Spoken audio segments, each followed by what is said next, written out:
Hello and welcome to the Otaku Network podcast. My name is Steve. And I'm David. And we are into week 6 of the 2025 winter season. So this week's episode of Zenshu pretty much does an origin story for Natsuko. We get a series of flashbacks showing Natsuko at formative periods in her life. There's pretty much 4 different periods that are shown, and each of them are shown from the perspective of somebody observing her. The first one is when she's in grade school and where she first falls in love with the tale of perishing. And the perspective is from a girl that is kind of friends with her in class.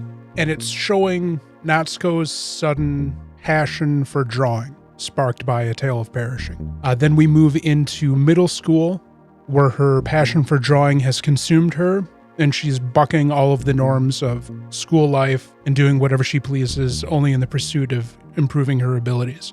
This segment's perspective comes from a boy in her class who has feelings for her and will pretty much do whatever she wants for a chance to maybe date her or something. The next perspective is in college, and this comes from a member of the same anime club who believes himself to be God's gift to animation and sees her as his rival and his challenge. And the final one is from the perspective of the woman who runs the anime studio that Natsuko works at, as she gets into the position of being the director for her first debut anime movie. So yeah, I mean, the whole episode is really a slice of life origin story for Natsuko's all-consuming passion for animation and how she has pretty much ignored everything else around her other than her own abilities and her own desires to be as good as she can be, and not willing to compromise because she feels so strongly in her own abilities versus what everybody else can do, which is something we've known since the beginning, in the fact that, you know, she has this mindset that it will just be faster and better if she just does everything herself. So don't forget the very end of the episode. Yeah, so the very end of the episode, she kind of snaps back into her mind. Everybody is kind of having a feast of celebration that they didn't really explain. What is there, though, that I'm missing from that was consequential? The fucking cliffhanger? Oh, you talking with the bird? Yeah. So did you realize who that bird is? The director lady. No. Oh, then I don't know. In the first episode, there was the article that she was reading about the elderly woman. Oh, is it the woman that wrote A Tale of Perishing? Yes. Who is the woman that we saw the death notice of in the first episode? It tied it together with this episode that we know who that woman is now. Oh, and we saw the bird the last episode when they went to go, or was it 2 episodes ago, where they went to go fight the problematic void, and the bird is like this, you know, had issued a portent of warning or of doom, and now the bird is back again. But no, it's the woman who created A Tale of Perishing, who died from eating bad clams. Clams are just isekaiing everybody to this fucking universe. So I think what you're telling me is don't eat clams unless I want to go to A Tale of Perishing. Yes. Got it. I think this episode really highlighted or reinforced my theory that Natsuko's not dead and all of this is happening inside of her subconscious. Or that bad clams just send you to the Tale of Perishing. This was a really fun episode. You had said that we were waiting for a slice of life romance. Yeah. We kind of got it with the middle school arc. I laughed when this episode popped up, and I'm just like, well, it's like they're listening.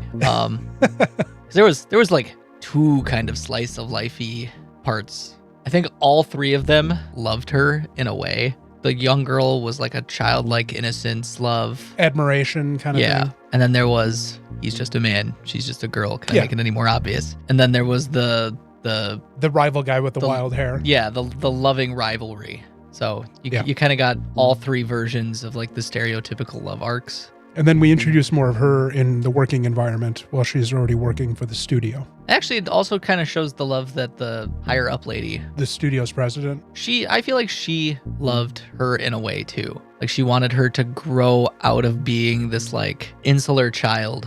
And she was kind of trying to do a tough love thing of teaching her that she needs to open up. So I feel like all 4 of these things were different versions of love. And that was kind of the point of the episode. Now, Natsuko just needs to realize her love. For Luke. She needs to, yes, very much for Luke. But she needs to come out of her own head. Yeah. Because what was definitely obvious with all of these flashbacks was how sealed off she has made herself to everything other than artwork and the things she may have left behind in search of greatness. I also like that they still have Destiny calling her bestie. I love it. Destiny came back, and every time she shows up, she does not fail to disappoint. God, what are we going to get next? Are we going to get a horror next? Oh, maybe. It's Please don't let it be hentai. That'd be fucked up. It's really hitting all the strides. It's doing so good. This is such a fun show. And the animation just continues to be beautiful.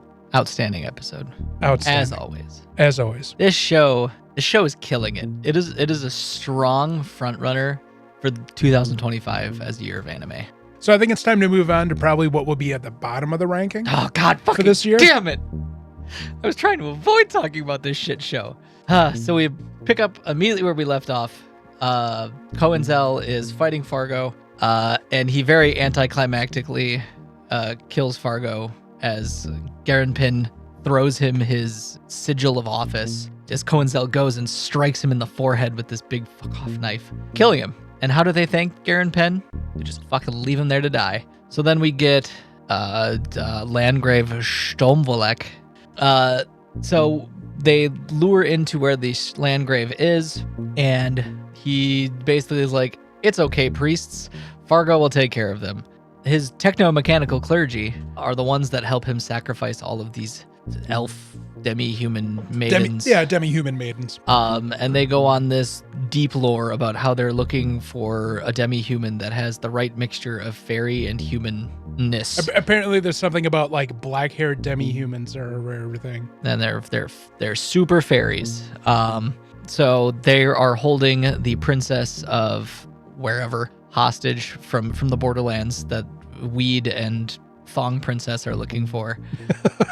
Look, they're getting dumb fucking names. That's fair. So Weed, Cohenzel, and Thong Princess battle in and kill a bunch of the priests, like, instantaneously. And the Landgrave is like, oh God, you killed Fargo. And then he starts torturing the princess with shadow tentacle magic, and more priests get cut down.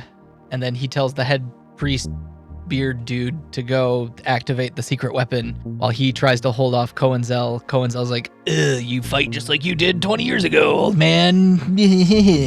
And they have a poorly animated fight. And then it seems like I'm just kind of like... Cohenzel reveals his true identity. Right, he reveals his true identity. It feels like I'm tripping through explaining this show, but no, this is how bad the plot, like, limps itself along. And there's, like, no dialogue either, so it's just like... The combat is so bad. So you're just, like, describing what's happening on screen, and it's just... There's no substance. And then the secret weapon is a bunch of... Valkyries. They looked exactly like Valkyries from Norse mythology. Cyber-controlled Valkyries. Nano-controlled. Like slave devices. Yeah.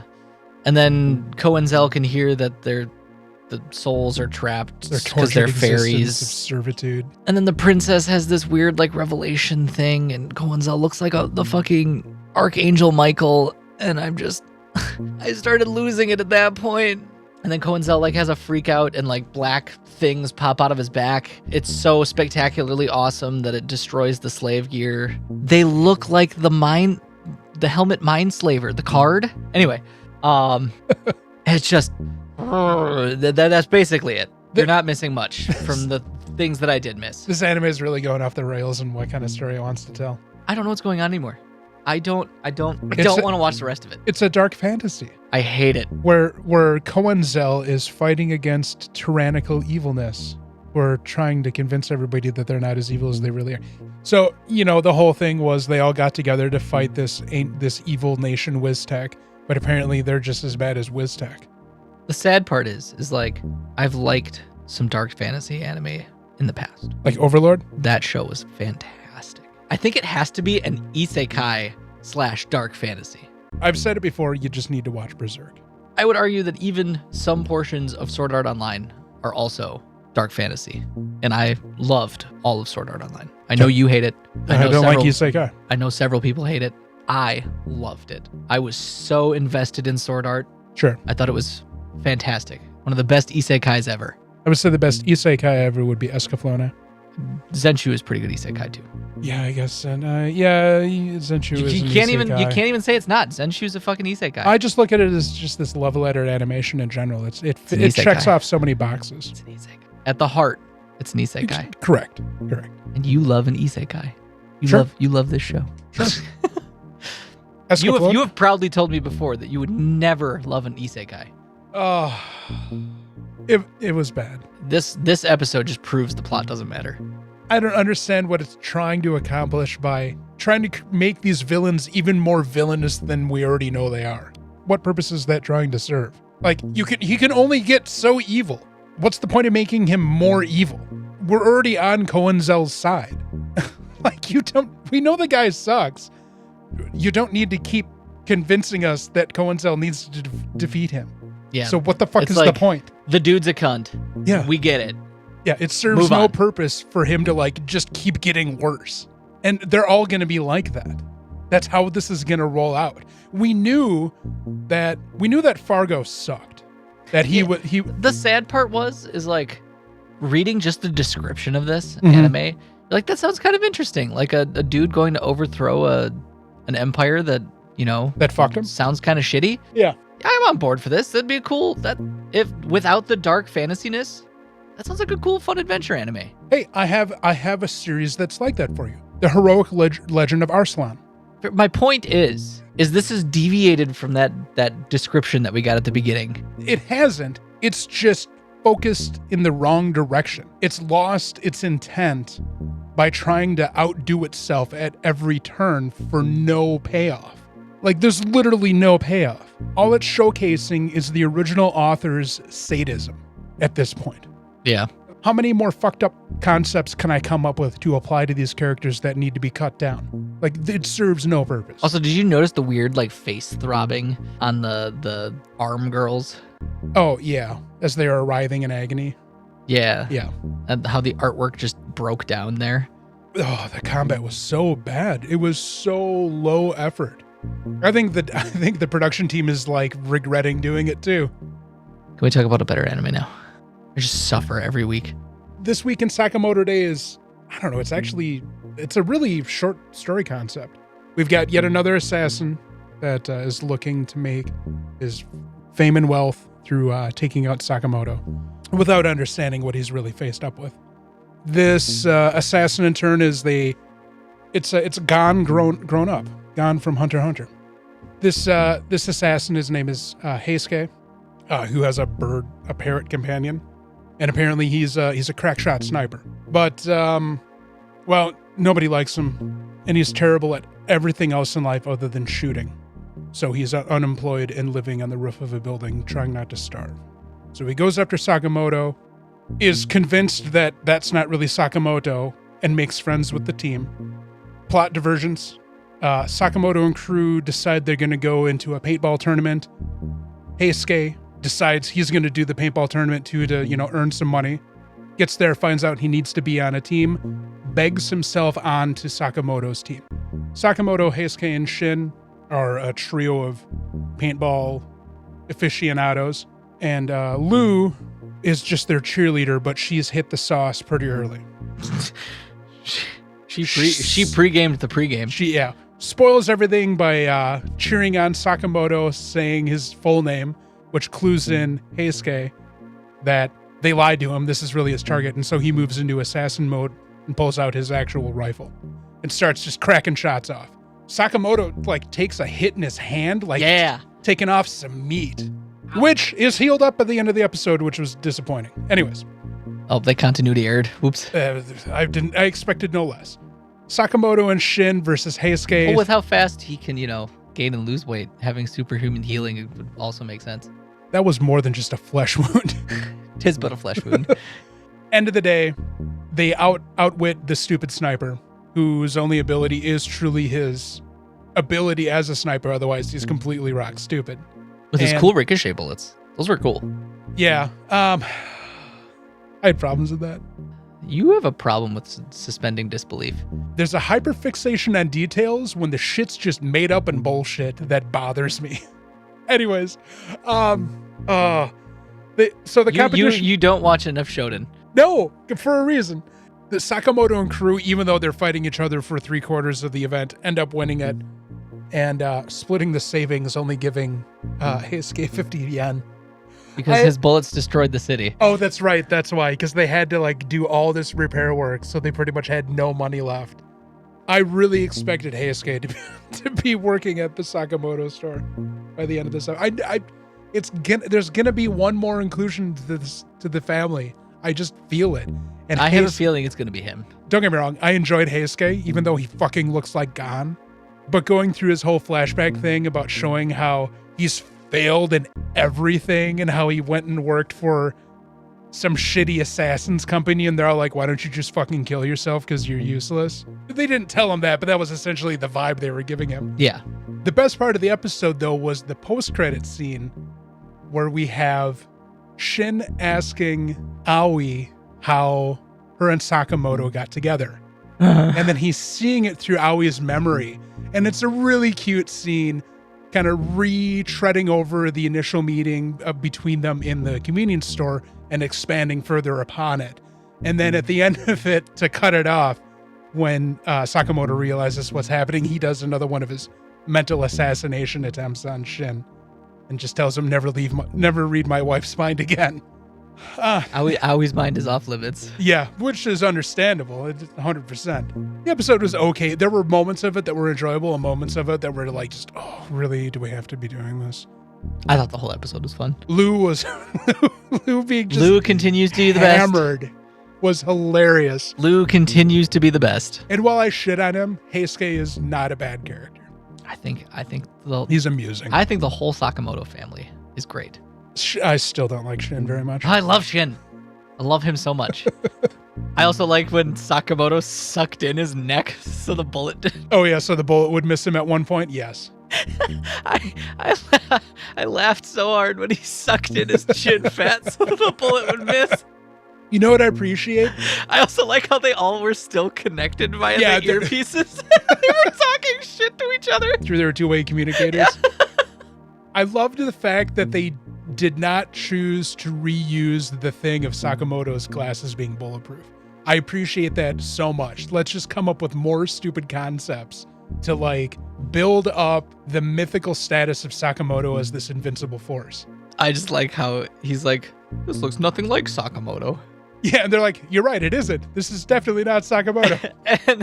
and then Lou's just like, what do you mean? That's just Mr. Sakamoto when he's skinny. And at first I'm like, Lou, what are you doing? And then I heard you see her with the blushed cheeks, and you're just like, oh, she hit the sauce. She hit the sauce hard. It's not amazing, but I think it's good. It's okay. It's fine. Honestly, it does what I want it to do. Entertain me and make me laugh. I would probably have stopped watching it already if it wasn't for the podcast. Honestly. Fair. I probably would have lost interest after like episode 3. I would have definitely seen this through. Sure. I look forward to seeing this one, Zenshu, and Orb every week.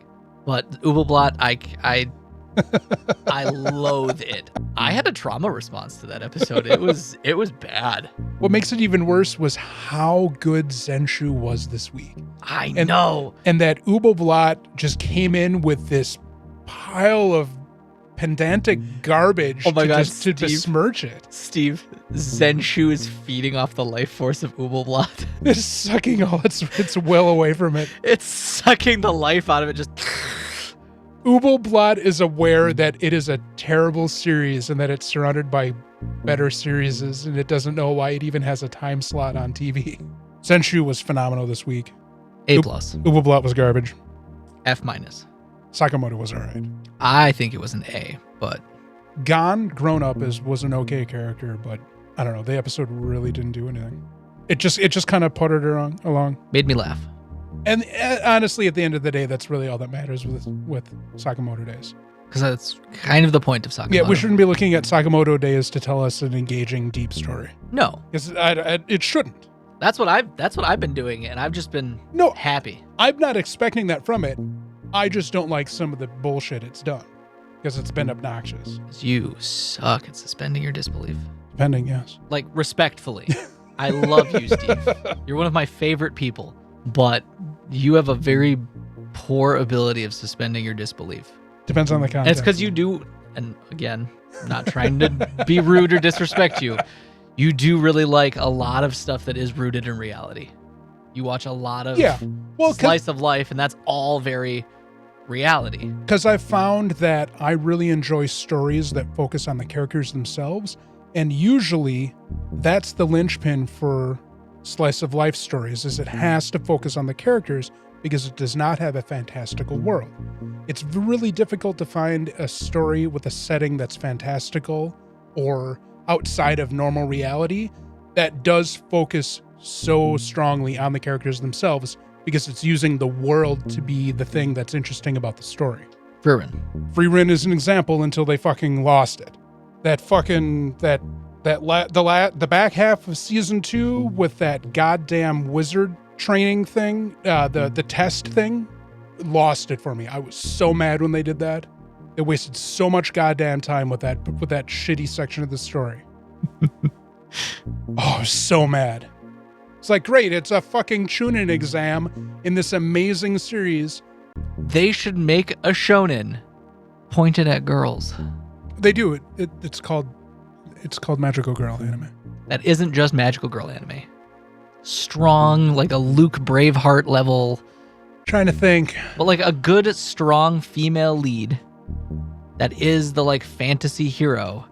But it in the same vein is also like there's like action and stuff, but it's also very focused on the characters, you know? The closest, honestly, that I can think of would be the Visions of Escaflowne.